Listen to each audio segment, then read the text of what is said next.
Mrama edhe mirë se vini në emisionin Jeta në Kosovë. Sonte do t'i shtjellojmë dy tema. Tema e parë ka të bëjë me pushimin e lehonisë që po planifikohet të pësojë ndryshime. Po kërkohet mes tjerash që mos me qenë ky pushim veç i lehonave, nanave, por edhe i babave që i kanë bua ta fëmijë. Përveç kësaj do t'i transmetojmë dy intervista. Njërën me analistin amerikan David Phillips, që është akademik nga Universiteti Kolumbias në New York, edhe tjetrën diplomatin austriak Wolfgang Pettrich. Këto dy intervista prezentojnë argumentet pro e kundër shkëmbimit të territoreve, korrigjimit kufive, apo në fund ndarjes Kosovës. Phillipsi tregon pse kjo ide është e dëmshme për Kosovë, e Pettrichi është si pozitive. Spari ta ndjekim reportazhin e koleges Doruntina Baliu, e cila na tregon për nismën e re të Ministrisë së Punës dhe Mirëqenies Sociale për ta ndryshu pushimin e lehonisë edhe pushimin prindor. Do të dëgjojmë debatin që është duke u zhvillu nga shoqëria civile për ta kundërshtu idenë qeveritare që burrave t'u jepet vetëm 10 ditë pushim me pagesë, e grave t'u jepet pushime shumë të gjata, të cilat po ndikojnë për mos me pas mundësi me u zhvillu në karrierë. Ta ndjekim reportazhin. Brenda vitit, rreth 20.000 çifte gëzohen nga lajmi se janë bërë me fëmijë. Lajmi i mirë nuk përjetohet gjatë nga prindrit, pasi për shkak të diskriminimit dhe kushteve ekonomike, ata duhet të kalojnë orë të gjata në punë. Ligji i punës në Kosovë garanton pushim disa mujor me pagesë për nënën dhe disa ditor për babain në ditët e para të lindjes së fëmijës. Një ligj i ri i pushimit të lehonisë dhe prindëror, i cili është duke u diskutuar, nuk u ka garantuar baballarëve pushim prindëror me pagesë, duke bartur tërë barën për rritjen e fëmijës tek nëna. Ministria e Punës, e cila së fundi ka nisur hartimin e një ligji të veçantë që rregullon pushimin e lehonisë, ka lancuar propozimin që baballarët të kenë vetëm 10 ditë pushim atësie me pagesë. Kjo ide është duke u kritikuar nga shoqëria civile, pasi këta të fundit rekomandojnë që pushimet prindërore të jenë me pagesë për të dy prindrit. Sipas tyre, kjo do të ndihmonte në garantimin e punësimit të grave dhe zhvillimin e karrierë, ndërsa baballarëve u jepet mundësia të qëndrojnë pranë foshnjave. Vitin e kaluar, në Kosovë lindën rreth 23.000 fëmijë, ndërsa të dhënat tregojnë që kjo shifër është duke rënë. Vetëm 12% e grave janë të punësuara, ndërsa vetëm 18% e pronës së përgjithshme në vend është e regjistruar në emër të grave. Në këtë situatë, nënat të cilat dëshirojnë të lindin fëmijë duhet të dorëzojnë karrierën, punën dhe obligimet për të marrë vetëm me kujdesin për fëmijët. Lindja e fëmijës së 16 ja ka pamundsuar të merret me çdo gjë tjetër Bahrije Gashit. Ajo, në rrëfimin për emisionin ton, ka treguar se ushqimi i fëmijëve për të është detyra kryesore, ndërsa nuk ka mundur të mendoj për ndonjë karrierë, punë apo diçka tjetër. Se veç burri punon, tjetër kush nuk punon kërkush. Ndihmë ka shteti nuk marr, asistencë sociale nuk kam. Mundohemi t'ja dalim dyqysh, popullata më ndihmojnë ka pak.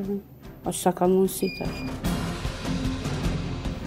Burri i Bahrijes nuk mund të marrë pushim për t'i rritur fëmijët, me që me ligjin momental për burrat garantohen 3 ditë pushim, ndërsa me ligjin e ri kjo do të rritet në 10 ditë. Aktualisht, një nën që lind gëzon të drejtën në 12 muajve pushim të lehonisë, që përfshin 6 muaj me 70% të pagesës që i paguan punëdhënësi, 3 muaj me 50% të pagës mesatare dhe 3 muaj pa pagesë. Ndërkaq për babain janë parapar 2 ditë pushim me pagesë dhe 2 javë pa pagesë. Me draft ligjin për pushimin e lehonisë dhe pushimin prindëror, parashihet që nënat të ketë të drejtë për 12 muaj pushim të lehonisë, 3 nga këta muaj të paguhen me 70% të pagës bazë nga punëdhënësi, 6 muaj të tjerë të paguhen me 50% të pagës mesatare që paguhet nga shteti dhe 3 muaj të tjerë pa pagesë. Ndërsa për babain, 10 ditë me pagesë dhe 2 javë pa pagesë. Përveç kësaj, me këtë projektligj është parapar pushimi prindëror për të dy prindrit me nga 4 muaj secili pa pagesë. Mënyra se si qeveria e ka parapar zgjidhjen për prindrit që punojnë nuk është më perfektja sipas shoqërisë civile. Me daljen në diskutim publik të këtij ligji, një grup organizatash të bashkuara nga Demokracia për Zhvillim dhe Forumi Ekonomik i Grave kanë formuar një model të pushimit të lehonisë dhe atij prindëror, që sipas tyre do të jetë më i leverdishëm në aspektin social, të barazisë gjinore, por edhe ekonomik. Nëna Lehon me këtë model do të përfitonte 4 muaj pushim lehonie të paguara me 70% të pagës bazë nga punëdhënësi dhe 4 muaj të tjerë pushim prindëror të paguar me 50% të pagës mesatare nga shteti. Ndërkaq babai me këtë model do të përfitonte 1 muaj pushim atësie me 70% të pagës nga punëdhënësi dhe 4 muaj pushim prindëror të paguar me 50% të pagës mesatare nga shteti. Sipas këtij modeli, familja i bie të marrë në total 13 muaj pushim me pagesë. Ajete Kërçeli nga organizata Demokracia për Zhvillim konsideron që modeli i propozuar kontribon në barazinë gjinore dhe përmirësimin e pozicionit të grave në punë. Modeli jonë që kemi propozuar ka qenë që të jetë më i ndarë në mënyrë më të barabartë mes të dy prindërve, në mënyrë që të mundësohet një balancim më i mirë mes jetës së punës dhe jetës private, domethënë në shtëpi mes të dy prindërve. Krejt ideja e propozimit tonë ka qenë prej fillimit që të mundësohet edhe rikthimi i grave në treg punës më herët, në mënyrë që të parandalohet diskriminimin që aktualisht gratë e përjetojnë në treg të punës. Kuluptimet që i ka bërë D4D gjatë viteve të fundit kanë treguar që një prej arsyeve kryesore pse gratë nuk janë aktive në tregun e punës është pikërisht kujdesi që ka të bëjnë për fëmijët e të moshuar. Edhe kemi menduar që përmes promovimit të lejes prindërore dhe futjes këtë si diçka në listë të punës kishim me ndryshu këto stereotipe për role gjinore dhe kishim mundësu një shpërndarje më të barabartë për punën e kujdesit ndaj fëmijëve në këtë rast mes nënës dhe babait. Modeli që është propozuar prej qeverisë po vazhdon me mbajt idenë që gratë e kanë detyrën parsorë për mu kujdes për fëmijën, duke ju aloku porcion më të madh të muajve për nënën, në krahasim me vetëm 4 muaj për babain. Edhe vazhdon të më thëmë për një punëdhënës e shen një grua potenciale të moshës riprodhuese si një grua e cila mund të lë vendin e saj të punës për 16 muaj dhe ne e dim që në një vend ku kemi një ekonomi jo aq të fortë, ku shumica e bizneseve janë të shkollës vogël apo të mesme, mundësia mandej me gjetë zëvendësime për koha gjatë apo gjitha këto janë pengesa dhe vështirësi me të cilat ballafaqohen bizneset, kështu që mund të jetë një arsye më shumë për ata për të vazhduar për të diskriminuar gratë në tregun e punës. Në propozimin e tyre, qeveria e Kosovës ka parapar një model për pushim prindëror, ku parashihet që bizneset të paguajnë më pak, ndërsa pagesa për pushimin e lehonisë t'i kalojnë në masë më të madhe qeverisë. Në këtë sistem, 3 muajt e parë paguan punëdhënësi, ndërsa 6 të tjerë qeveria. Për fillim, bara e lejes lindjes dhe lejes sasisë të mbetet për bizneset, që është më e ulët se sa që paguajnë aktualisht.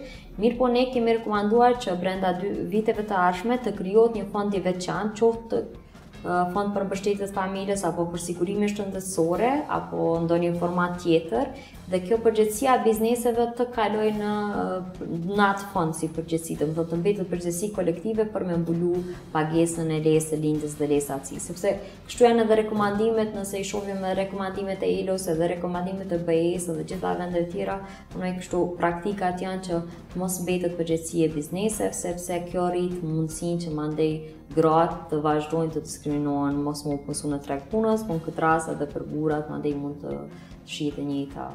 As ligji momental e as ligji i ri nuk garantojnë shumë promovim për gratë të cilat lindin, ndërsa nuk u është dhënë asnjë beneficion baballarëve.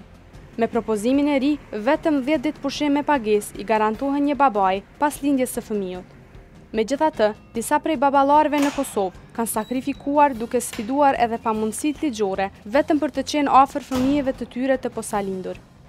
Agim Kelmendi, një baba nga Prishtina, rrëfeu se si ishte dashur ta lërë punën që të kujdeset për djalin e tij. Unë kam qenë në punë, kam qenë duke punu me një kompani private. Rruga nuk ka qenë shumë e mirë, e dim kompanitë private që mund të ofrojnë. Pastaj janë ndërlidh gjonat, kështu që na u është imponu pjesë pas pjese qysh me vepru në farë mënyrë. Ndoshta me mira gjitha këtyre i shkojnë që të duhet me nejt me fëmijën e parë, me pas një jetë më të mirë, fëmija më rrit në kushte më të mira. Gjitha këto, po për shkak që bashkëshortja punonte me pak më të lartë ose pak më të lartë se une,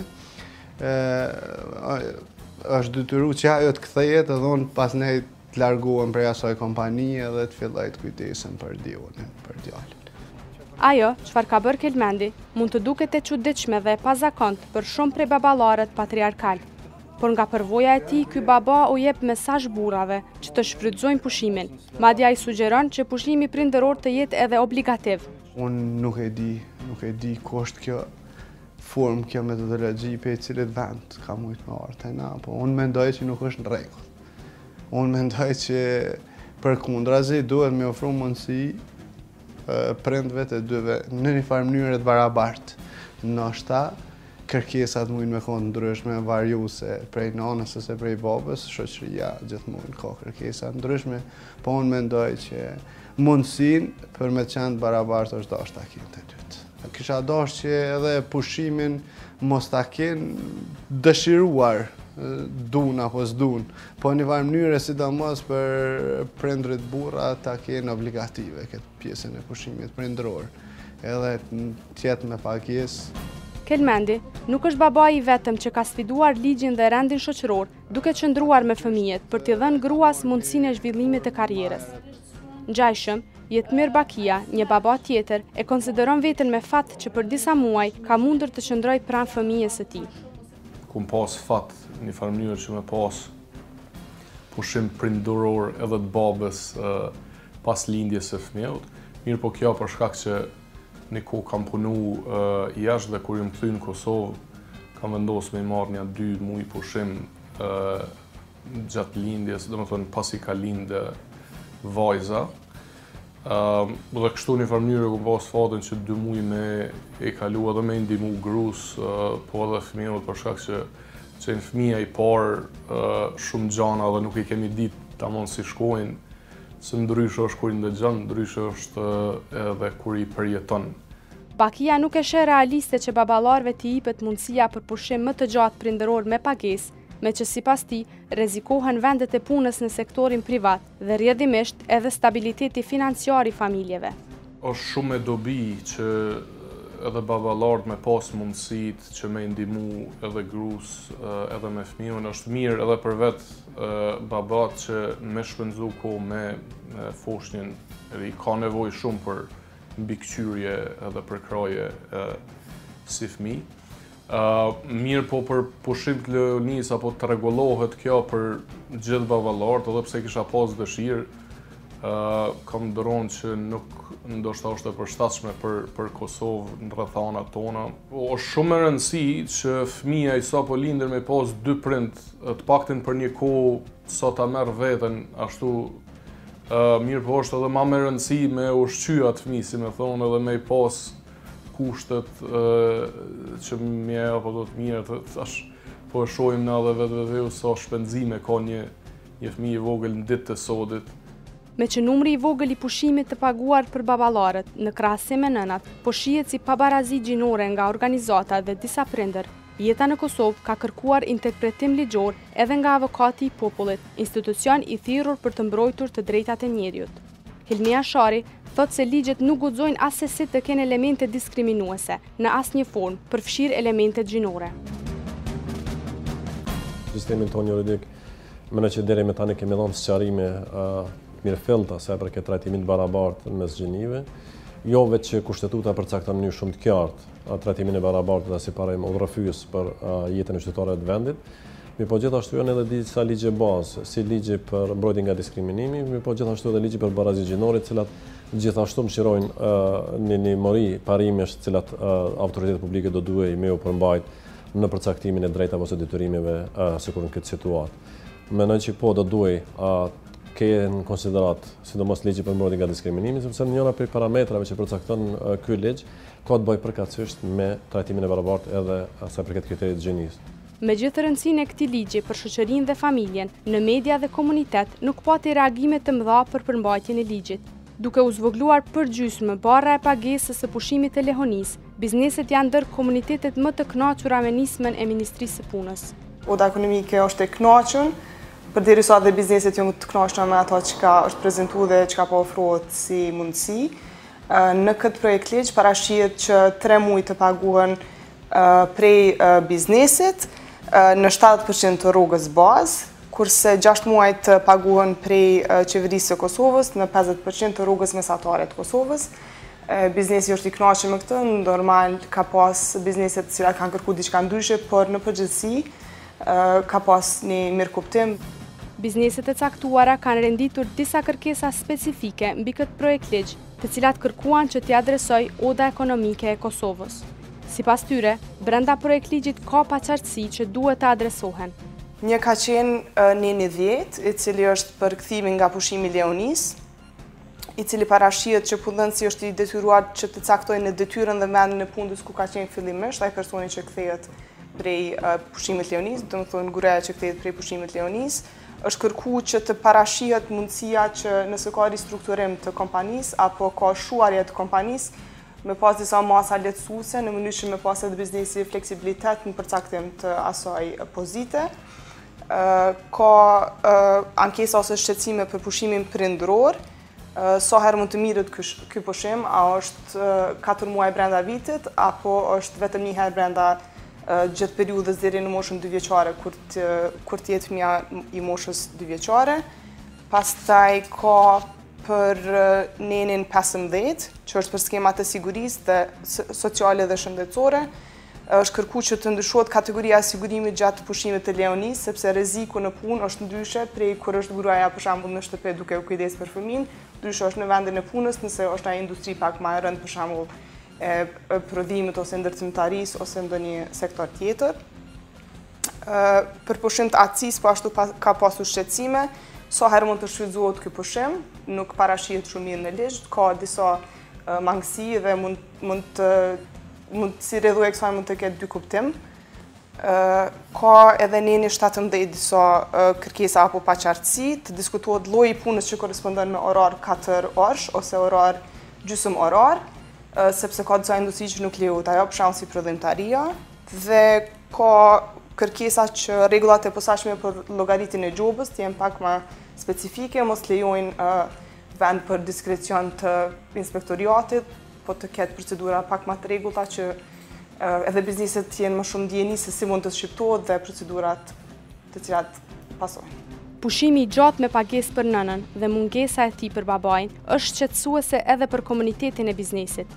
Sa i përket aspektit të barazisë gjinore, edhe vetë përfaqësuesja e Odës Ekonomike thotë se pabarazia në ligj ndikon në zvogëlimin e punësimit të grave. Kur barazpeshohen, femra mundet me marrë shumë më shumë pushim se mashkulli, dhe prap ndikon negativisht në aspektin e punësimit tek gratë, është gjithmonë ajo nevoja që të ketë barazpeshim të kërkesave po dhe detyrimeve të dy prindve. Është dashur që të ketë më shumë të drejta për baban me marrë pushim, edhe të ketë mundësi për pagesë më gjatë. Normal, kur parashihet që femra mund me marrë 9 muaj, po mashkulli mund me marrë 10 ditë, ajo është shumë pa kuptim. Ministri i Punës dhe Mirëqenies Sociale, Skender Reqica, thotë se synon të sjellë një ligj të ri në Kosovë që trajton specifikisht pushimin e lehonisë dhe atë prindëror, i cili do të trajtojë edhe nënat e papuna. Sipas projekt ligjit, nënat lehona të papuna mund të përfitojnë një përqindje të pagës minimale për 6 muajt e parë pas lindjes. Sipas ministrit Reqica, kjo shumë do të jetë rreth 100 euro. Me ligjin aktual për marrëdhënien e punës trajtohet pushimi i lehonisë për nënat lehon të cilat kanë marrëdhënie pune. Në fakt, ai nuk është ligj i lehonisë, por është ligji për marrëdhënien e punës dhe brenda dispozitave të atij një ligjit trajtohet edhe pushimi i lehonisë, i lehonave të punësuara. Dhe po të shoqërohet nga ky kënd, vret që realisht ka pasur një diskriminim për nënat lehona të cilat nuk punojnë. Në instancë të fundit, secila nën, qoftë ajo që punon, qoftë ajo që nuk punon, duhet ta gëzoj të drejtën e barabartë kur vjen te kuptimi i fjalës nën lehon. Dhe kemi futur dispozita ligjore që përveç lehonave të punësuara trajtojmë edhe lehonat e papunësuara dhe kjo është rësia që në mendoj duhet i gëzohet çdo qytetar i Republikës Kosovës. Pse them këtë? Po të shoqërohet statistikat e vitit 2017, jo më tutje. Dhe po të analizohen lindjet sa kanë qenë në vitin 2017 dhe po të futet në analiza dhe që dikun mbi 24.000 lindje ka qenë, sipas statistika flas, në vitin 2017 dhe mbi 21.000 kanë qenë lehonat e papunësuara. Dhe ato fare nuk janë trajtuar në historinë më të re të Kosovës me legjislacion që ne kemi në fuqi. Përkundër dilemave të shoqërisë civile dhe biznesit, ministri thotë se kanë menduar që të sigurojnë stabilitet të grave në punë dhe aktivizim të tyre në tregun e punës. A i tha se arsyeja që është zvogluar numri i muajve që bizneset do ta kenë barë ta paguajnë, është që të sigurohet që gratë nuk do të penalizohen për shkak të pushimit të lehonisë. Po bëmi real, nuk ka ndodhur që një lën lehon të humbë vendin e punës në sektorin publik, por në sektorin privat, brenda këtij mandati, brenda kësaj periudhe, unë kam takuar shumë nëna lehone, të cilat kanë humbur vendin e punës. Arsyetimi kanë qenë nga më të ndryshmet, por shkaktari ka qenë shtatzania dhe pushimi i lehonisë. Edhe këtu kemi vënë theksin që të krijojmë mekanizma të veçantë me dispozita të qarta ligjore që të krijohet një siguri që nëna lehon pas pushimit të lehonisë të vazhdojë të punojë aty ku ka qenë, duke punuar në momentin kur ka marrë pushimin e lehonisë. Sipas ministrit, është parapar që në kuadër të reformës së sistemit pensional të krijohet një fond për sigurimet sociale që të hiqet në tërësi barra e pagesës nga punëdhënësit. Duke komentuar kritikat ndaj projektligjit, ministri tha se nuk ka pasur interesim të madh për komente gjatë diskutimeve publike të këtij projektligji. Ndërkaq politikat sociale, sipas tij po bëhen duke pasur parasysh edhe rënien shqetësuese të natalitetit, që sipas tij po e përjeton Kosova. Organizuam edhe takime publike dhe pjesëmarrja ka qenë fare vogël, më thonë, shumë e vogël. Dhe për mua ky ka qenë një shqetësim. A thu ku do dalim si shoqëri? Apo jemi të thirrur që pas ndodhin gjëra thonë që kjo nuk është e mirë apo nuk është e mirë. Dhe për ne derisa në këtë periudhë kur jemi në fazën e përfundimit të artimit të këtij projektligji, nuk bëjmë bashkë për dëm komente, nuk e di pse ankohemi mandej që nuk qenë ka ligji i mirë. Se nuk themi që ky ligj është i përkryer, sepse secila ide mund ta pasuroj. Kjo është ideja, unë mendoj që është e mirë. Nuk është dashur na bëhet breng ne me nataliteti i popullatës, mungesë buxhetit. Dhe unë e them me shumë përgjegjësi, është bërë mungesë idesh, mungesë guximit.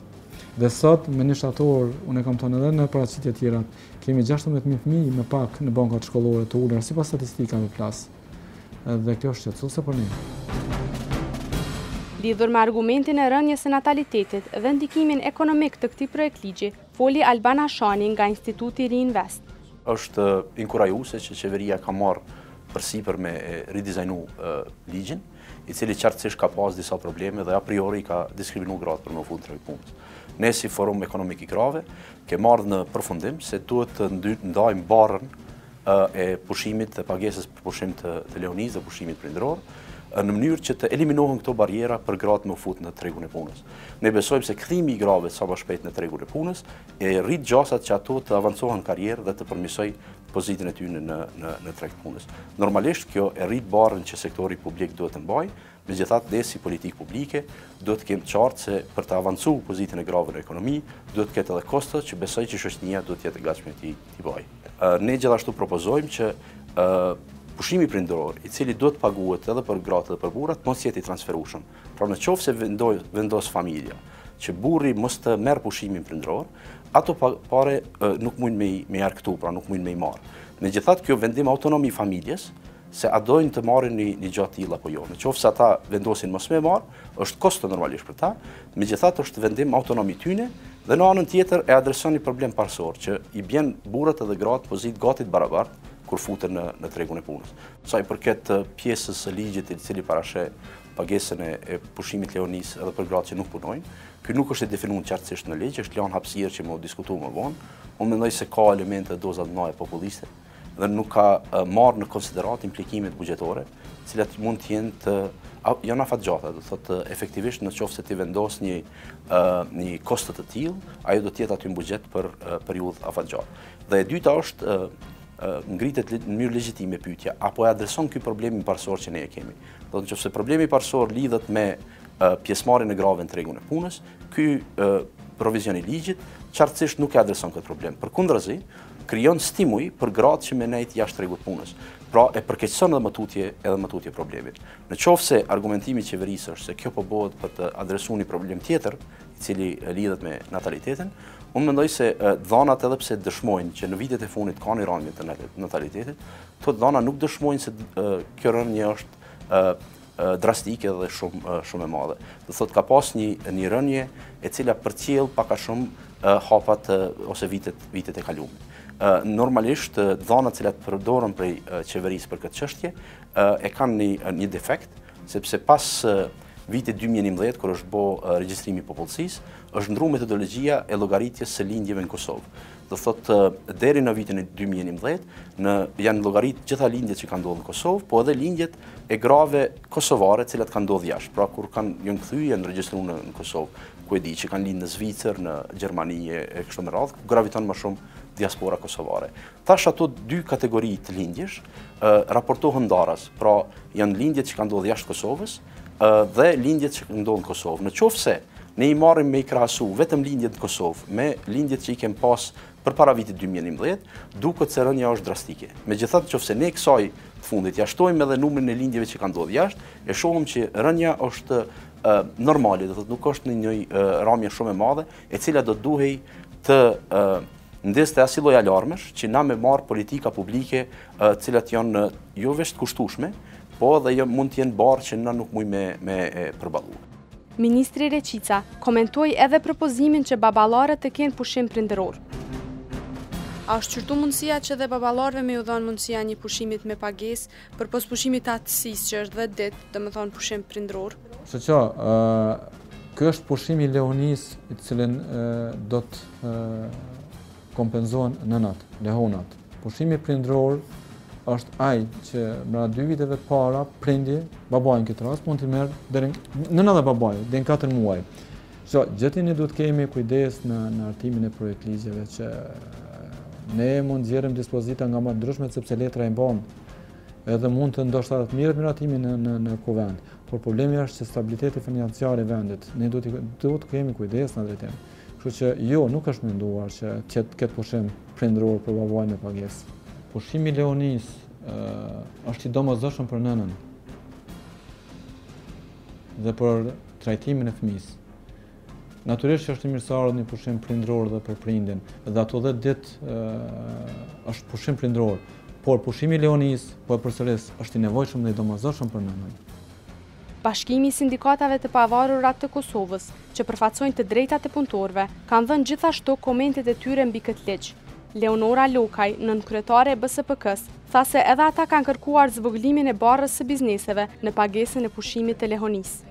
Si propozim nga Bashkimi i Sindikatave të Pavarura adresuar kompetentëve që janë marrë me këtë ligj, kanë qenë që muaji i parë i pushimit të lehonisë të paguhet nga punëdhënësi me 80% të pagës bazë, ndërsa 8 muajt e tjerë të bëhet një pagesë për 70% e pagës mesatare në vend nga qeveria.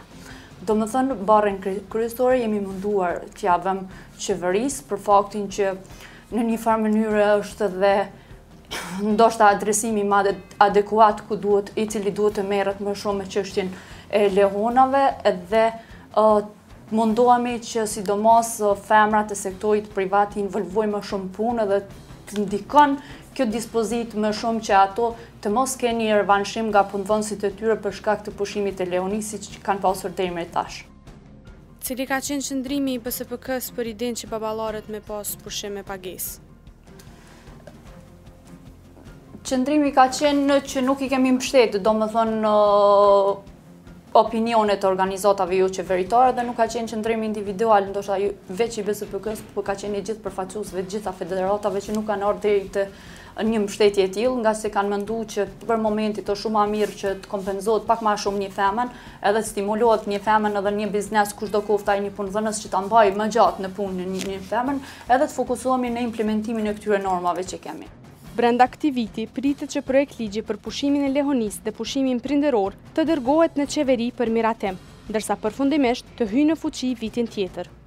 Dilemat dhe ndryshimet e paraqitura në të pritet të diskutohen nga qeveria, grupet e interesit dhe përfundimisht Kuvendi i Kosovës. E tash po e ndrojmë temën, prej pushimit lehonisë po dalim në korrigjim të kufive. Ta ndëgjojmë çka ka pas me thonë Wolfgang Petrich, diplomat austriak, që na e shpjegoi se pse po e përkrah idenë e ndrimit kufive.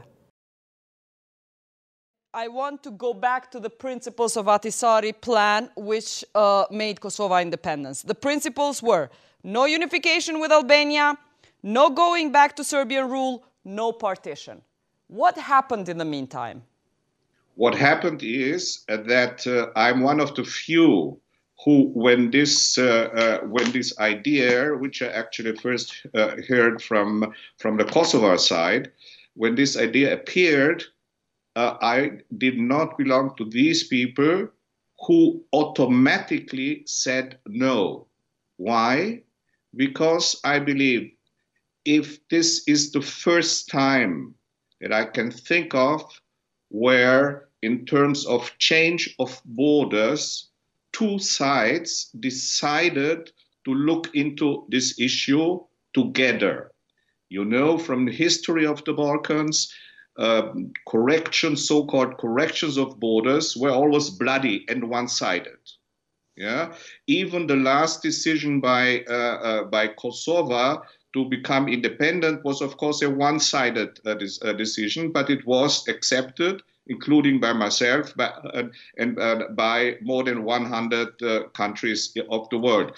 Now that means I'm saying basically, if this idea is out there, and we know that according to OSCE rules, if two countries agree to change the border in a non-violent, negotiated way as a compromise, it is not excluded by the OSCE principles. This is actually stronger than any of the Ahtisaari or other principles that were established at the time. You know that, for example, Badinter did not grant Kosovo the right to secede. Yet, can we stop there? You just said a few things I want to fact check with you. You say that this idea came from Kosovo. Actually, the idea of partition has been pushed on the table for a long time by Serbian side, from Dacic and before. How come you are now saying it's the Kosovo side pushing this argument? I'm not saying the Kosovo side is pushing it. I have on several occasions with your president. I have. We were talking about many issues in this regard. For example, also what my favorite idea would be, according to Ahtisaari, to establish an association in the north of Kosovo. This is since 3 or 4 years on the table, and I know that. So what's wrong with that idea? Why are you not sticking to your ideas? I stick to the idea, as I have just said, and I don't think partition is in principle something that I would embrace and welcome. However, we have always been asking the local leaders, do resolve your problems yourselves. Don't wait for the international community to do your job. Compromise, which is an alien expression in the Balkans, is a very rare commodity. We have seen this now at work in Macedonia, and we see this now as an option also in Kosovo. So my opinion is, if there is movement in there, then let's not say from the outset, no. Let's say, okay, interesting idea, as the Americans are used to saying, let's have a closer look. That's it. Okay, so let's have a closer look. First of all, you know we're a parliamentary democracy, and that one person that is negotiating as the only person, the president of Kosovo, pushing this idea, is actually not entitled, according to our constitution, to change borders of Kosovo. He still has to get 2/3 of approval in the parliament. So what do you say to that? Absolutely. This is a precondition, and in all my comments or also writing and so on, I have always put forward, do involve the people. This needs to be a democratic process, and those affected by it, the will of the people, as we have, you might remember, formulated it in Rambouillet, the will of the people is the final authority in theater. Okay, so another thing I want to check from your initial statement is that you said that the rule is if two countries agree to change borders, even by OSCE rules, that is acceptable. In this case, one country has not recognized another country. So one is a country, and the other country is entering into negotiation without being recognized as a country. in what literature you can find and rules of international diplomacy you can find that a state that does not recognize another country is negotiating about territory? Well, I mean, first of all, in the first case where I was involved was Rambouillet. Kosovo was not recognized by Belgrade. Nevertheless, they came to Rambouillet and indirectly recognized the existence and a separate entity. At the time, of course, we were talking about autonomy. It was recognizing. The same applies, the same principle applies to here. If you want to change borders, you first have to recognize the country with whom you will want to change borders. Understood? And this is what I'm actually aiming at. I'm aiming at the full international recognition of Kosovo.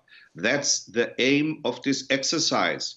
And this is actually what is still missing in the whole situation. And I would like to really point out that this is, for me, why I'm not for exchange of territory, but I'm not against it. I don't understand your position then. How come you're not for or against it when you're actually saying that you should look at the idea? You cannot at the same be half pregnant, as to say in this occasion. I definitely cannot be half pregnant. Nobody can. But what I'm saying is this is a process. There's an idea on the table. Obviously, there were in the dialogue, there were no red lines established to the effect that exchange of territory is a priori excluded. Okay, and we know by now that since more than 1 year in Brussels, the idea is on the negotiating table. But what does it say for people like you? Have you changed your stance if you were the one who pushed with a lot of you pushed and Kosovars to accept a compromise from Ahtisaari? Let's say if you were a supporter of Ahtisaari plan, because you convinced us that Kosovo needs to win its independence by preserving its multi-ethnic, multicultural, multi-religious society. Now we are hearing from a friend like you that actually you shouldn't pursue that principle anymore in Kosovo because ethnic lines are the new idea. No, that's not true. This is not an either or. What I'm saying is there is a new idea on the table, has been now for more than 1 year in Brussels.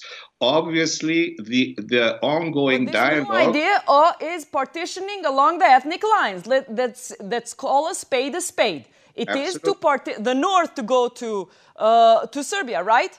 I don't have any details. I've also written in a comment, actually, what is this exercise all about? It is not, as Carl Bildt says, mono-ethnic states that are going to be the result. The result is that multi-ethnicity is not in any way affected by it. A couple of thousand here, a couple of thousand there would...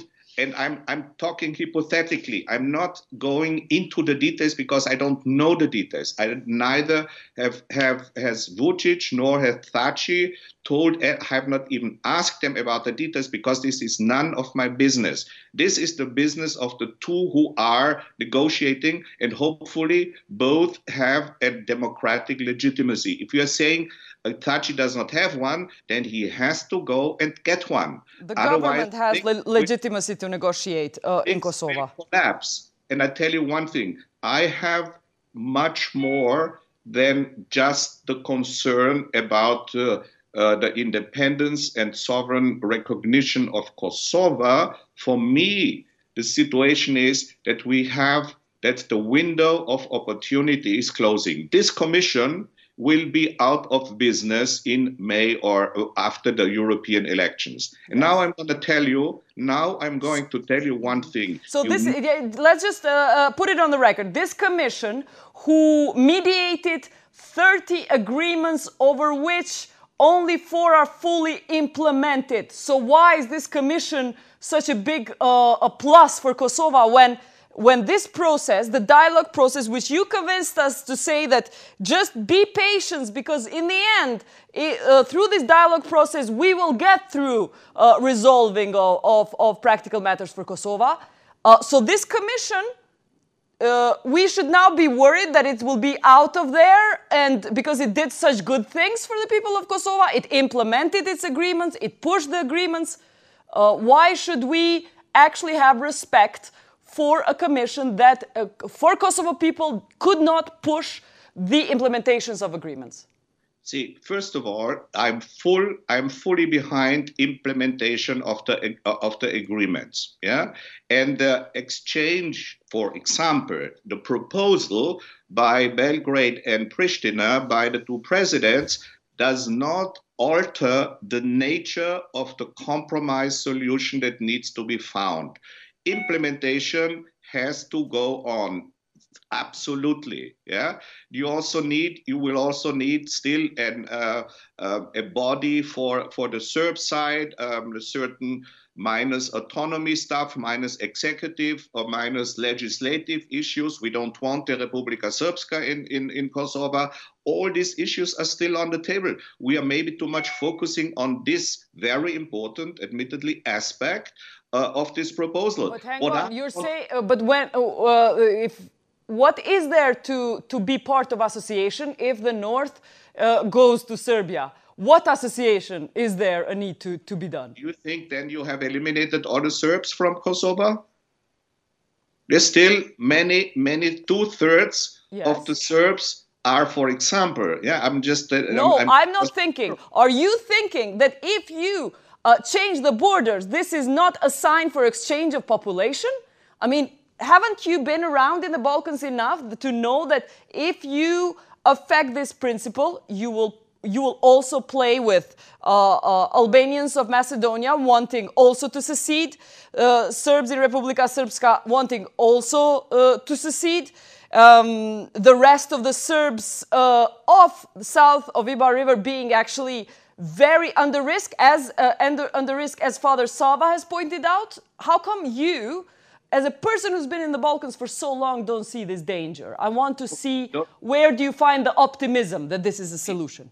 I tell you one thing. I have been long around, and I have my principled disagreement with changing borders. Yeah, but if that is a proposal, a joint proposal, and consensus, compromise in the making, then I say, let's talk about the details. And maybe in the end, both sides will realize this is not a good deal, but you have engaged them. There is no both sides here. There is one person in Kosovo called Hashim Thaçi and one person in Serbia called Aleksandar Vučić.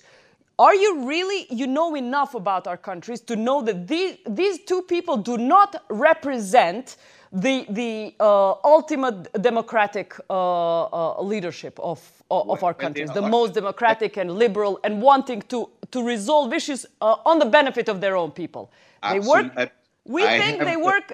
Civil society in Kosovo and Serbia think they work in the benefit of themselves, not in the benefit of the people.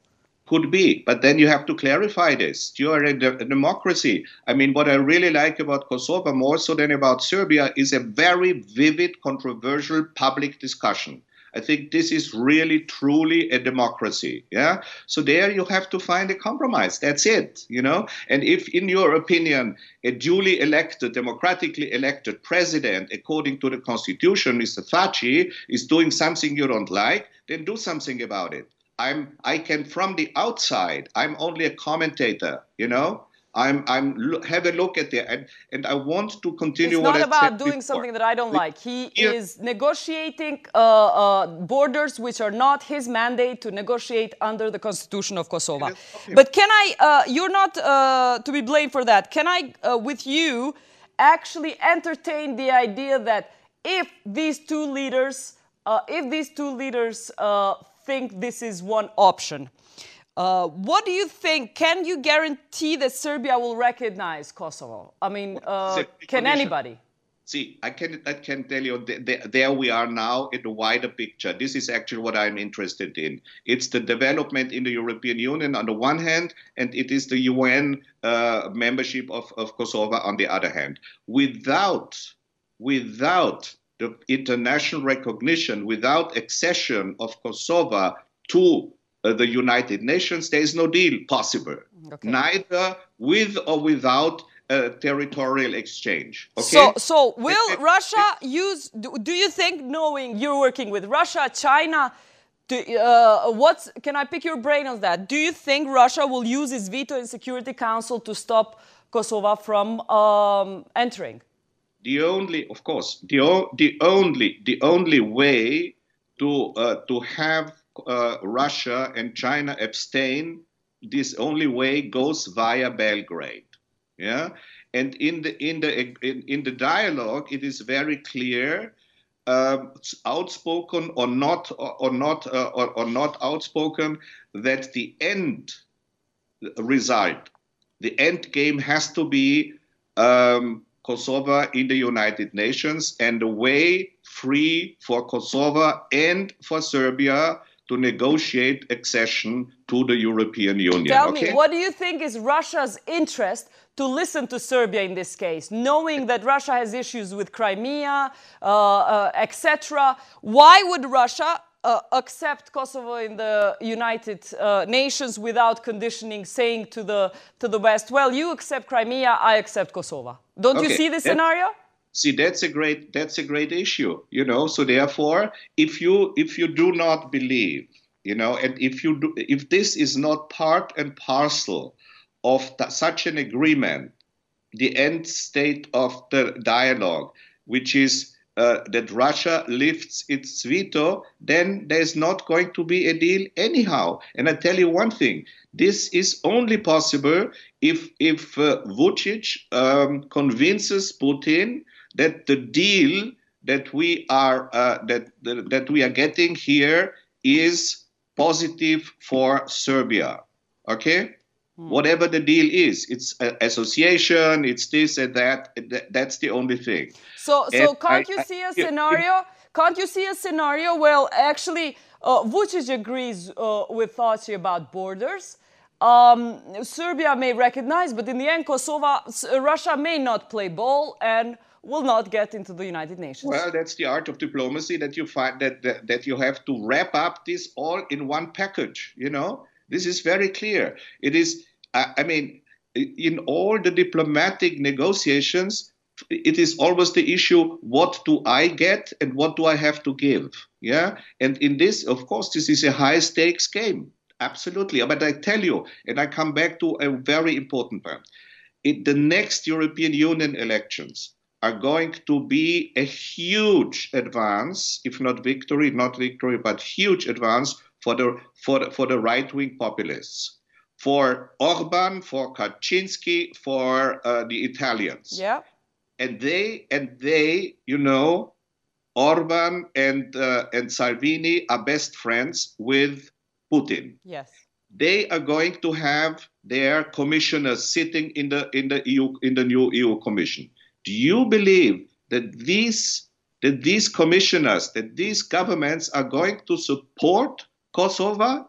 No, I can tell you this, because it is already now difficult for Russia to follow, to give up the possibility to steer up the Balkans. But let's talk about those that are now, and I'm just saying, okay, this is that scenario is possible. I am not disagreeing, but let's talk about 5 non-recognizers first. Right now, without a rightist EU, you have 5 countries who don't recognize Kosovo.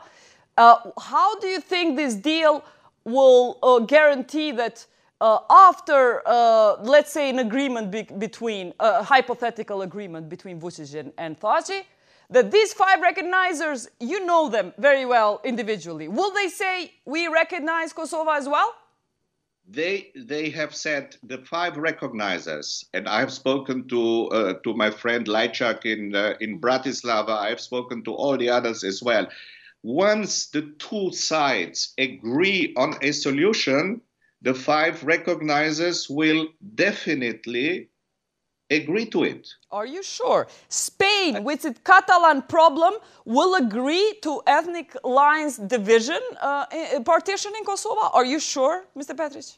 A mutual agreement to change in this issue, a mutual agreement which does not exist, neither between Madrid and Barcelona, nor between Banja Luka and Sarajevo. That's the big difference, you know. You have an agreement here. The two sides want to hammer out a compromise. Whatever the compromise is, as I say, I have to repeat myself, with exchange or without exchange. I hope without exchange still, but you need to engage them. Once they are engaged, this is something that will hold, because this is a local solution, and both sides will have the utmost interest that it works. And then, of course, there needs to be many other things that need to happen. You need to establish an economic zone crossing the borders on both sides. The European Union needs to put up some money there and guarantee that everybody's going to get a job there. You know what is happening right now in Kosovo or in Serbia or in Bosnia? Brain drain. And this you could call economic cleansing. And Mr. Petric, you know very well that this issue will not be resolved with exchange of territories. And us pleasing our territory-obsessed leaders, while their populations are leaving because of lack of reforms in both countries. People like yourself are not focusing to tell these leaders, actually, the concentration should be your internal reforms with your people, but are in many ways supporting their ideas of exchange of territories. See, now you have hit exactly the most important issue, and that is the economic side and the reform side. Why is there no reform? Because we now, or also the two of us, have been focusing for half an hour now on issues that do not produce a single job, instead of getting rid of this and then fully focusing on the real issues of what the future of a country, of both countries, means. And I'm also very much in favor of creating a common economic space there, you know, where you put up some money there, extra money, where you bring in new hope for economic survival. Who wants to leave the country? And that in this way you would stop the brain drain, both from Kosovo as well as from Serbia and from the region there. If there's no hope, if there's no perspective there, then it's nothing. I just disagree with you on the way to get there. Wasn't a way to get to putting this issue out of the agenda by actually conditioning Serbia's entry into the EU with Kosovo's recognition of independence? What was wrong with that strategy? Well, I mean, I cannot talk about and I cannot correct if mistakes that have been made in the past. No, this is still a valid argument, since Serbia is not in the EU. Absolutely.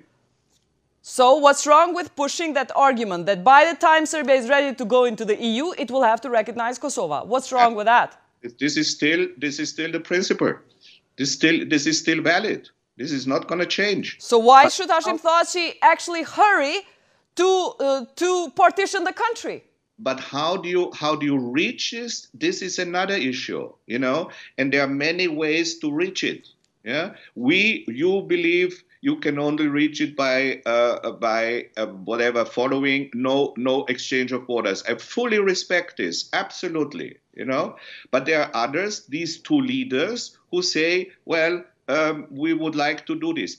Then again, I can only say engage them in a negotiation. Okay, well, let me tell you what one of these leaders that we can follow more closely is telling this public you are talking to. Hashim Thaçi is telling Kosovars that he wants to unify the entire Preševo Valley with Kosovo without giving up any territory. Well, it's political rhetoric. I know this from my own country. Politicians are speaking sometimes nonsense, or politicians are speaking one-sided, giving one-sided explanation for something which is far more complex. Okay, I tell you very bluntly. The next commission will have Putin friends sitting in the center of Brussels. A big problem for the whole European Union. I'm actually more concerned about the European Union. You can manage the conflict there because you're used to this for such a long time. It's not going to get better, but it's not going to get too much worse again. We could say, okay, it's the way it is. We shouldn't care. We shouldn't think about it. Why should I risk my reputation by saying, let's have a look into this? Why not? can we see? Can we arrive at somewhere? If you say from the outset, and okay, no, then it's a no. You know what I mean? Okay, but also, do you see that during this process, can you see a scenario that it takes so much to maneuver all the chronology of what needs to happen? Can you see a scenario where Russia ends up in Pristina airport again? It uses the opportunity to just, when this agreement is done, to drive up to the airport like it did in '99. Remember? No, definitely not, because NATO is much more on alert than it ever was. I mean, you know, we have now entered a post... Like it was in alert in Crimea, like it was in Tbilisi when Russian troops came 5 kilometers to Tbilisi when all the international community was there. When it is a different whether you are in Tbilisi or in Crimea or you are in close to Pristina. It's a big difference. You know, the Balkans is part and parcel of Europe, whereas when you talk about Ukraine, unfortunately, it's divided between East and West. When you talk about Georgia, Armenia, and so on, these are borderlands. That's much more difficult. But Kosovo and Serbia lie in the middle, surrounded by European Union member states. This is a very different situation. The only thing is that if there is no solution now in the next couple of months, the situation for a solution is going to be far worse than we still believe. And finally, can I know what relationship are you with Albert Rohan right now? We are talking about all sorts of things. Albert is of a different opinion, as is I have spoken to Schwarz Schilling, for example, for 1.5 hours recently on the phone. Paddy Ashdown is very much opposed to me, although the real, just talk about who his best friend is the advisor to Vučić, not me. Yeah, just to Paddy's friend or Rohan's friend? Paddy and Rohan, they know each other, yes, but I'm talking about... You mean Tony Blair? Tony Blair is advisor to Vučić.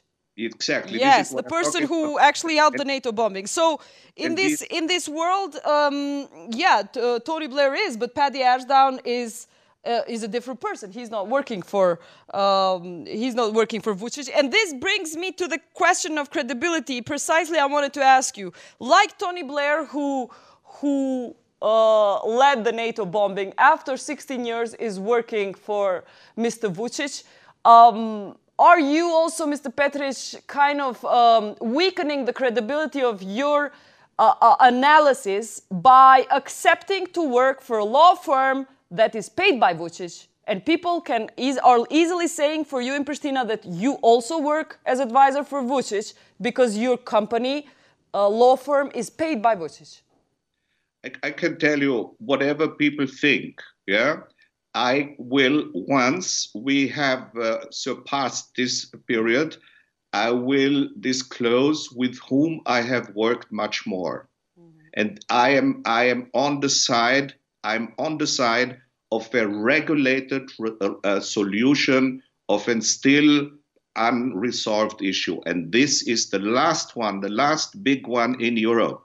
I'm thinking in terms of how do we get this European Union whole and democratic. But also tell me, you just told me you're speaking for an hour and a half with Paddy Ashdown, with this and that. Are you doing this for free?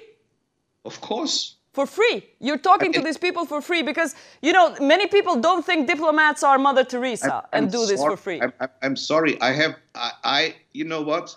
I feel very much engaged and very much emotionally attached to those two countries that I have worked in. And this is Kosovo and this is Bosnia. Yeah, and I do not make money when I speak to Bosnia, when I go and give lectures, when I go and give interviews, and you will see that I give interviews for example, in Sarajevo, in Banja Luka, everywhere. Okay, you might not take money when you do that, but how do you square the idea that you're working for a law firm that takes money from Vučić? This is not an issue. It is an issue because, of course, it's an issue. They pay your employer. I have been engaged there prior to this, and I'm still engaged there in this law firm. Did you negotiate? Did you get them the contract? This law firm get the contract because of you? No. As an expert? No. Absolutely not, because I'm not engaged in every day-to-day work. You know, I can tell you what the law firm is doing right now. Yes. This is an American law firm, yeah, with Anderson Glover, LGP Anderson Glover, and I'm right now advising the law firm on how to organize an Africa seminar, Africa conference in Vienna. Okay? So this is much broader. Of course, we are always very much focused on where you on Kosovo. This is absolutely legitimate, but I'm not focused on Kosovo or on Serbia. I'm focused on the issue. I see an existential crisis for the European Union, and Serbia and Kosovo are part of this. Unless this is resolved, the European Union is in far more jeopardy than you would believe. Okay, but you are on the side. Do you see that you are also on the side of rightist extremists like Mr. Kurz, who came to Kosovo and argued the same thing, and he's one of these rightist leaders that will come to power in high positions, probably in the EU. So you are on the same line as Mr. Kurz by pushing this agreement to be done in this way. I'm one of the great critics of Mr. Kurz in Austria. I know in Austria, but you in the Balkans, two Austrians, especially one that is much loved by Kosovars, like yourself, Mr. Kurz, who visited Gruevski and supported him during his campaign. I have two different things. Publicly. Yes, you are different, but towards Kosovo, you both want or open to border changes. No, if I don't know this, what Mr. Kurz's position is on this. Maybe if he has said so, okay, then maybe he has also realized that one needs to be flexible in order to achieve a final goal. So are you comfortable that your ideas that you pushed in this interview, let's look at these options, are also the same policy pushed by rightist hard extremists like Mr. Kurz? I tell you one thing. If I were the advisor of Mr. Vučić, I would, and this is now really what hypothetically, I would tell Mr. Vučić, don't hurry, wait till the next EU Commission, and then Russia will gain influence in the center of the European Union, and then you will get out much more. This is what will happen anyway. Don't you see this will happen?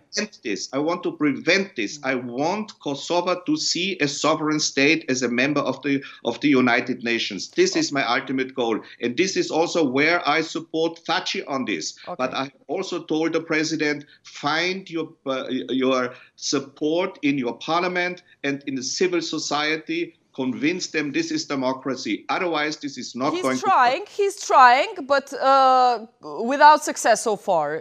He's trying. But two things that I didn't ask you about. You said, we know you worked in Bosnia as a high representative. How on earth do you think Bosnia and Macedonia will not be affected if this border change happens? I can quote the just elected presidency member in Bosnia-Herzegovina, who said Željko Komšić, a good friend of mine, and Željko in Dani. Read the interview in the latest Dani. I was now in Croatia and in Bosnia, and I bought this. And there he says, Kosovo has nothing to do with the problems that we have in Bosnia-Herzegovina.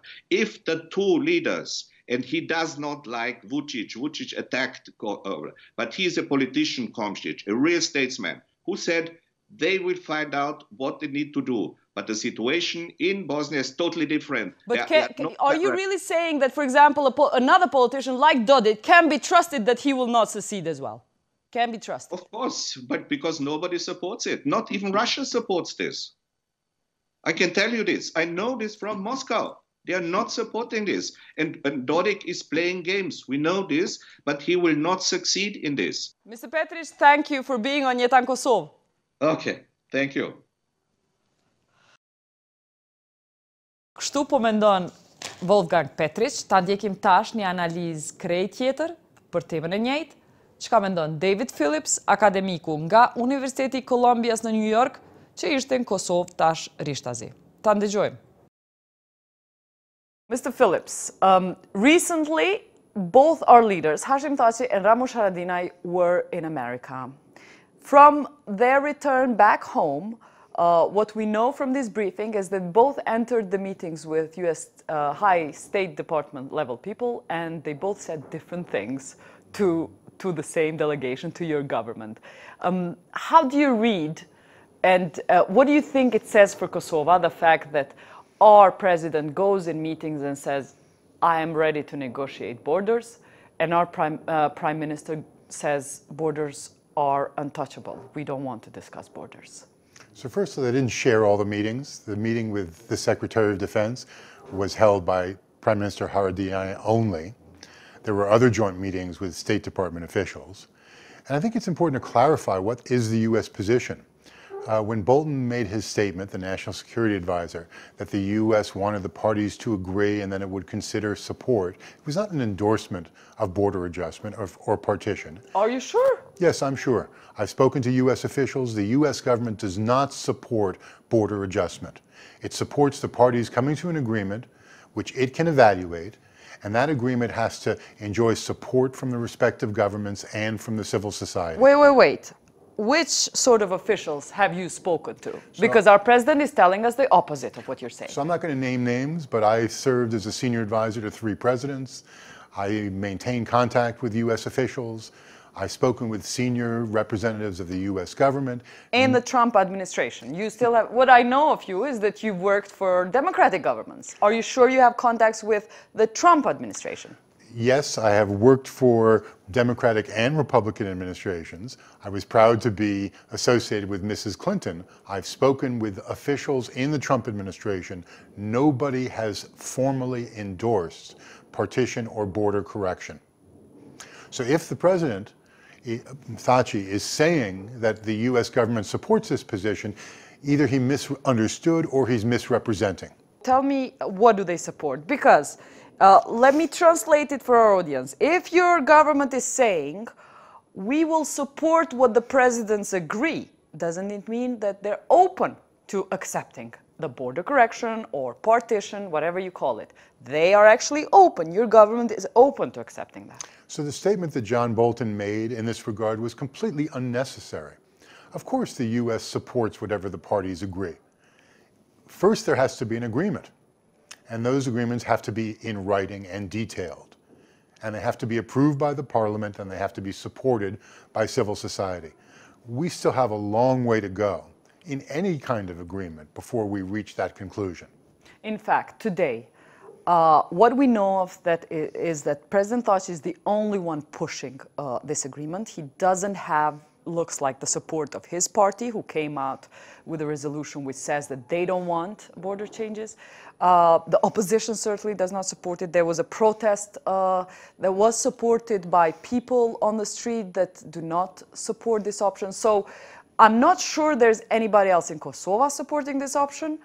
And certainly the Prime Minister is claiming publicly that he's not supporting this option. So where does this leave us as a country, especially in front of such an administration like U.S., when both of our leaders go and talk to the State Department and say different things? So there's no unanimous position in Kosovo. You're right, based on the interviews I've conducted, and I'm not going to name names, but it was with a broad representative sample of party leaders and politicians. Nobody has endorsed border correction. Full stop. Within the Quint, there's no unanimous position, and the U.S. government position has not endorsed border correction. The idea can you tell us the position of different Quint countries? I mean, what we see is obvious, but what are your conversations saying? Because people close to our president are saying that the Quint will change its position. The Germans will come on board to help, to support, to endorse the border changes. This is what some of the Thaçi aides are telling us, and that the Brits also are being worked at. Do you think this will happen? So effective policy making isn't based on wishful thinking. And there's nothing to suggest that Germany, the UK, or the US is going to come on board and support the proposal for border correction. Unless there is a strongly held shared view among the Quint, I don't think that Kosovo politicians are going to find a unified position either. Unfortunately, what this has done, it's created the impression of chaos and dysfunction. And that impression is being manipulated and used by Belgrade to further undermine Kosovo's credibility, even to question whether or not the ICJ opinion, which legally authorized Kosovo as an independent sovereign state, is still viable. So this whole internal debate that's going on, that Thaçi is fueling, is being used by Kosovo's adversaries to undermine the country.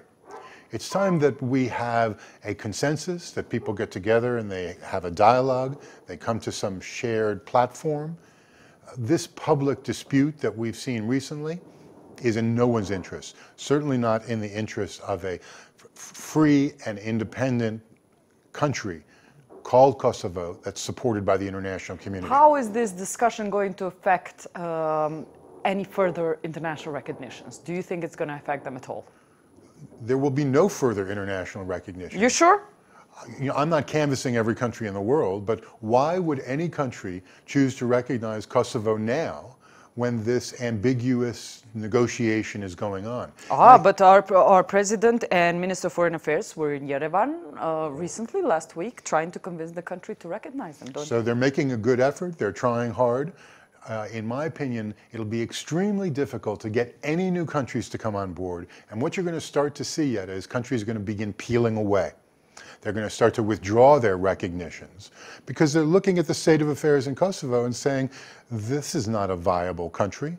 They can't even agree amongst themselves. And this dispute in public discredits Kosovo as a country. Okay, what we also know from your interviews and the conversations I've had is that supposedly the US administration has advised our president that you got to be creative. This is the phrase they use. Be creative. Go negotiate with Vučić because you need some sort of deal.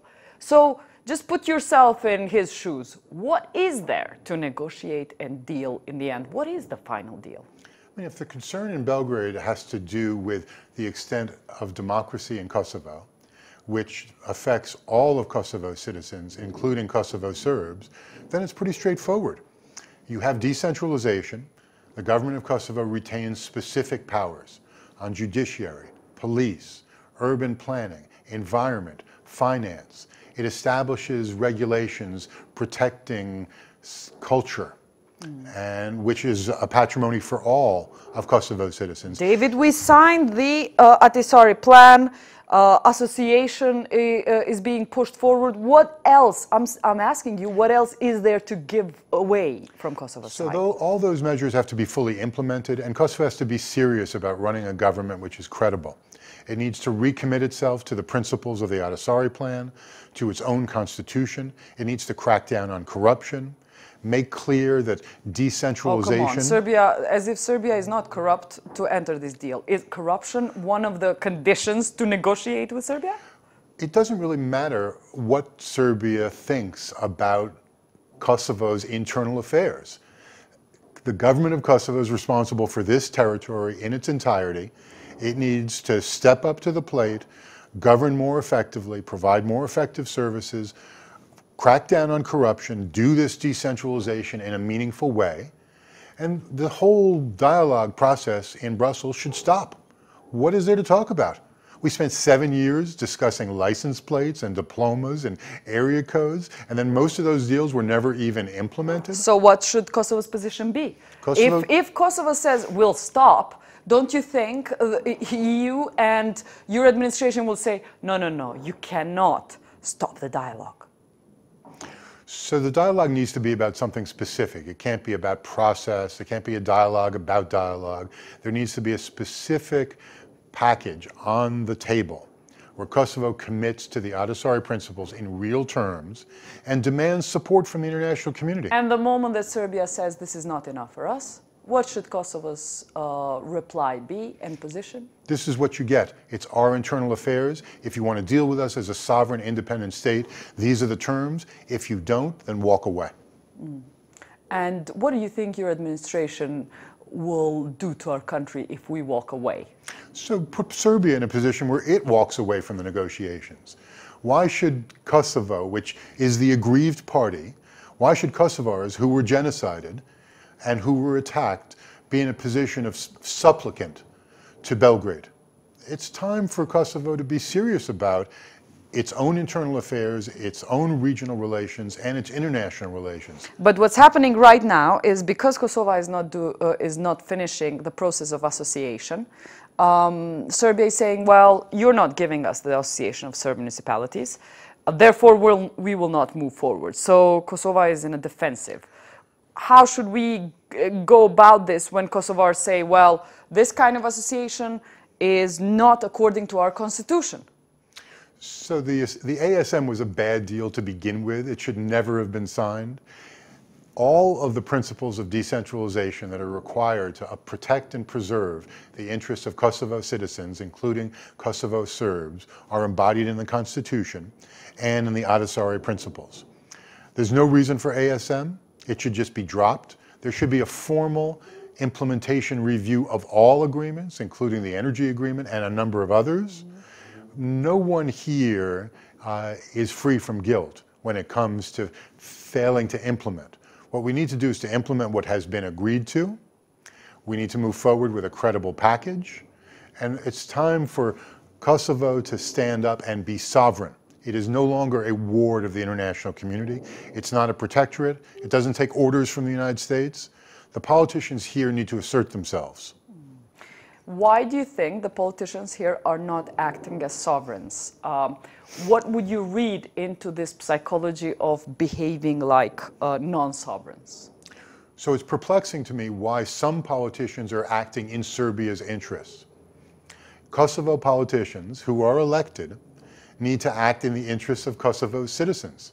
Have you asked, you are saying you have contacts with U.S. administration, you have contacts with our administration and with our president. Have you asked them why are they behaving like this? Why are they pushing this deal which is not in Kosovo's interest? So we disagree on some fundamental points. And I've made my views abundantly clear in other media and in my private meetings. Partition or border adjustment is a bad deal. It will be dangerous and destabilizing. It will not lead to Serbia's recognition. For our audience, can you analyze what could be behind this behavior if you see no interest for Kosovo? So I can't speculate. I don't know what's behind that behavior, but I do know it's a wrong proposal. It's against the country's interests. It's inexplicable to me why a seasoned politician like President Thaci would endorse a proposal which undermines the country's democracy, its security, and its international relations. You've known President Thaci for a long time, followed him. Have you seen him in his career do something that is not, at least not in his personal interest? Is this in his personal interest? How does this translate in his personal interest? So there's a lot of speculation as to his motivation. I really don't want to get into that. You should invite him on the show and ask him as directly. I have. I don't know why he's supporting this. He's the only one who does. And not only Kosovo's politicians are in opposition, but the people of Kosovo don't want it. So even if there was a deal with Belgrade, and maybe there is one, we don't know what's happened in these meetings between David, him but and you Vučić. organized conferences of pan-Albanian conferences in Tirana, and you have contacts in Tirana. You can't say that nobody's supporting him. John Bolton partially supporting him, but apart from that, you clarified that statement. Edi Rama seems to be supporting him. Not Ditmir Bushati, the foreign minister, but Edi Rama. How do you translate that? Well, firstly, John Bolton doesn't support him. The U.S. government, as an official body, has not declared its support for border adjustments. So let's not be ambiguous in that respect. Yes, I wonder why Prime Minister Edi Rama was behind this. But notably, other Albanian leaders in Tirana have opposed it strongly. I was just with President Ilir Meta. He makes clear his opposition. So does Foreign Minister Bushati. Lately, you haven't heard a lot from Edi Rama. He probably knows that this is an issue that he doesn't want to be associated with because it's an issue on which the proponents of partition will lose. So why would he want to be associated with a failed policy? Finally, when the day you are in Kosovo, a very important decision has been made by the World Bank to drop the support for a coal power plant. And this decision has been pushed and advocated by civil society for a long time, almost a decade. The civil society of Kosovo has been asking the World Bank to drop this support. What do you think this says about Kosovo now? Firstly, it's a great decision.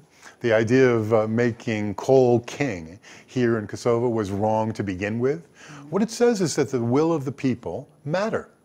And if the people of Kosovo oppose coal because of its pollution and its costs, then the government needs to be responsive to that. The international financial institutions have to heed their concerns. It's a declaration of independence by the people of Kosovo, that they're not going to have bad projects imposed on them by international lenders or endorsed by their own government. But what would you advise, basically our government who has signed this deal now, has signed a deal with American company to build this coal plant. They don't have the finances, but they've given the deal to Contour Global, a US company. And although I appreciate you may not know the details of it, but what I just want to note is that in the parliament debate about this coal plant, Prime Minister of Kosovo, Ramush Haradinaj, said, hey guys, we're paying back, told our members of parliament, we are paying back the bombs that the Americans helped us build. So it's that impression in Kosovo that we need to give contracts to US contractors, no matter how economically dubious they are, in order to pay back what Americans did for us. So this gets back to the whole question of sovereignty. This country has to stand on its own. It doesn't owe a debt of gratitude anywhere. Of course, the United States has no better friend than Albanians in the world, but that doesn't mean that Kosovo needs to become an indentured servant to US corporate interests. It needs to act in its own national interests. And its politicians understand that. They will adjust as Kosovo becomes stronger and more independent. Washington doesn't dictate the terms of government in Pristina. There needs to be a real partnership, and that means listening and talking, having a real dialogue, and then coming up with conclusions that are in the interests of this country. Well, our experience with the corporations like this, David, is that the last big contract, the most expensive one that was signed, was the highway to Albania, which is built, but in the end, the US ambassador that pushed this deal ended up working for Bechtel. Will we see future US diplomats that pushed this deal to happen and really pressed our government to sign this deal end up working for Contour in the future? So let me just say that corruption is not unique to the Western Balkans. The Trump administration has shown a pattern of corrupt practices on its own. And it's reprehensible here in Kosovo, it's reprehensible in the United States. It should come to a conclusion. We need to focus on good government, clean government, government which is in the interests of its citizens. David Phillips, thank you for being in Jetan Kosovë. Great, thank you. Sonte në Jetan Kosovë ndoqët reportazhin për pushimin e lehonis dhe prindor të përgatitur nga hulumtuesja Dorontina Baliu, si dhe ndoqët 2 intervistat me analistët e huaj lidhur me pasojat e ndërimit të kufeve që ka nisë me u diskutu vitin e fundit në Kosovë. Ju vazhdoni me na dërgu raportimet e juaja në kallzo.com. Deri herën e tjetër që shihemi, natën e mirë.